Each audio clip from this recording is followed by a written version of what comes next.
Lebih dari sebulan, nama Flo terus disebut dalam kasus perusakan rumah Vika Dewayani, istri kedua pengusaha Adiguna Sutowo. Pihak kepolisian pun terus memburunya setelah istri musisi Piyu ini ditetapkan menjadi tersangka. Dan aroma dugaan skandal cinta terlarang antara Adiguna Sutowo dan Flo pun bertiup. Tapi belum lagi Flo ditemukan, kemarin Vika mencabut laporannya di Polda Metro Jaya. Alasan pencabutan, keluarga Flo mendatangi Vika untuk berdamai dan menawarkan ganti rugi. Lantas dengan perdamaian dan pencabutan laporan tersebut, bagaimana nasib Flo? Benarkah kasusnya juga serta-merta dihentikan? Mbak Vika, Mbak apa sih sebenarnya Mbak? Mbak, kenapa Mbak mencabut sendiri Mbak? Bukannya waktu menggebu-gebu buat... Enggak, ya karena saya beragama, kita harus memaafkan sama pihak Vika, apakah ada desakan dari Mas Adiguna sendiri? Enggak ada desakan. Vika, soal perselingkuhan Adiguna Mbak. Adiguna gimana Mbak? Sampai kenal Mbak sendiri Mbak, dijawab semua. Soal perselingkuhan Adiguna Mbak. Mbak Vika, ya udah oke, selesai udah. Awas ini nih. Ini Mbak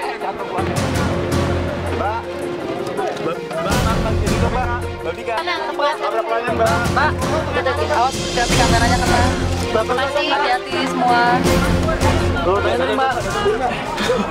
Sudah ada perdamaian dengan Flo melalui keluarganya. Jadi kita belum pernah ketemu Flo sih ya. Tapi orang tuanya bertemu dengan Ibu Vika. Orang tuanya menyatakan sangat menyesali ya apa yang telah dilakukan oleh Flo. Dan juga dia minta maaf pada Ibu Vika atas kejadian ini. Ibu Vika menerima maafnya keluarga Flo dengan baik. Kalau soal pencabutan itu kan urusan pelapor ya. Dan kasus ini dari kacamata hukum itu dimungkinkan untuk dicabut. Nah, pasal 335 dan pasal 410. Kalau persoalan SP3 itu adalah wewenang pihak kepolisian. Terasa ada yang ganjil dalam perdamaian yang berujung pencabutan laporan Vika. Sebagaimana lazimnya, harus ada tanda tangan Flo di dalam surat perjanjian. Tapi pada kenyataannya Flo tidak dihadirkan dan perdamaian tetap dilangsungkan. Keberadaan Flo seolah begitu misterius hingga pihak kepolisian pun tak sanggup melacak dan menemukannya. Anehnya lagi, Piyu sebagai suami Flo sekaligus kepala keluarga mengaku tak tahu keberadaan istrinya itu. Terasa aneh memang, suami tak tahu di mana istri berada. Maka apa sesungguhnya yang terjadi dalam rumah tangga Piyu dan Flo? Benarkah Piyu hanya menutup-nutupi atau memang benar-benar tak tahu di mana Flo? Belum mengetahui hal yang sedang berkembang, banyak yang masih berupa opini-opini maupun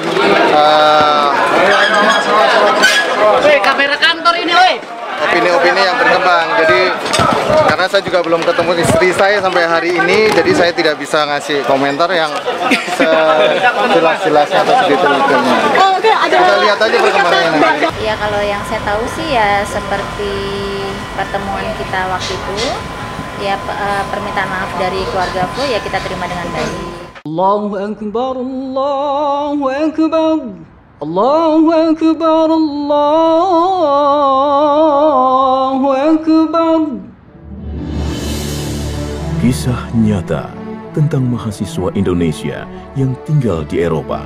Guten Morgen, mein Name ist Elfriede Baumann. Ich freue mich sehr, euch in diesem Deutschkurs zu begrüßen. Di tengah keindahan alam dan warisan budayanya yang kaya. Das ist nicht Handy.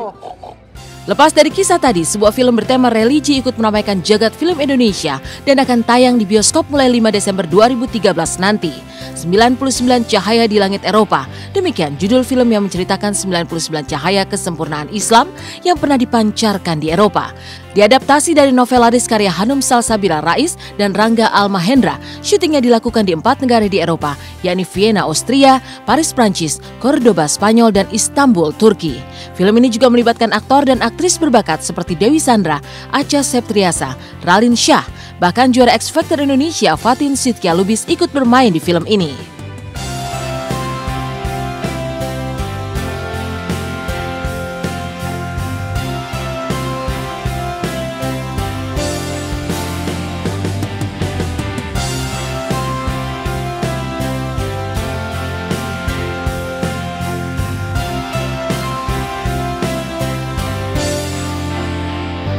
Jadi ini benar-benar aku pertama kali main film tuh di 99 Cahaya ini. Rasanya gimana ya?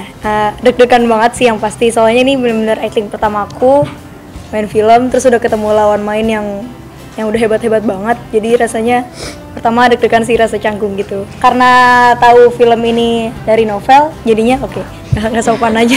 Nah, dari novel jadinya aku baca novelnya dulu. Terus untungnya novel itu jadi di sekolahku ada bahasa Indonesia tuh, nyanyi bahan resensi gitu, pakai novel itu. Jadinya teman-temanku sama sekelas tuh yang kayak, nanti lu main di film itu, ceritanya jadi apa gitu. Jadi kayak gitu, aku yang kayak makanya nonton. Saksikan film 99 Cahaya di Langit Eropa mulai tanggal 5 Desember di seluruh bioskop kesayangan Anda.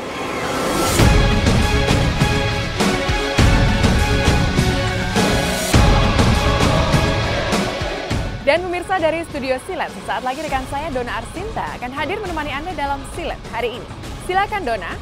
Iya Nike, hari ini Silet akan mengupas tentang kucing-kucing raksasa milik Lucky Hakim yang mampu mendatangkan uang puluhan juta per bulan, serta kisah Citra Kirana dan rumah barunya dari hasil kerja kerasnya selama syuting, dan kisah para selebriti dunia yang gagal menjalani operasi plastik. Kisahnya akan hadir hanya di Silet sesaat lagi.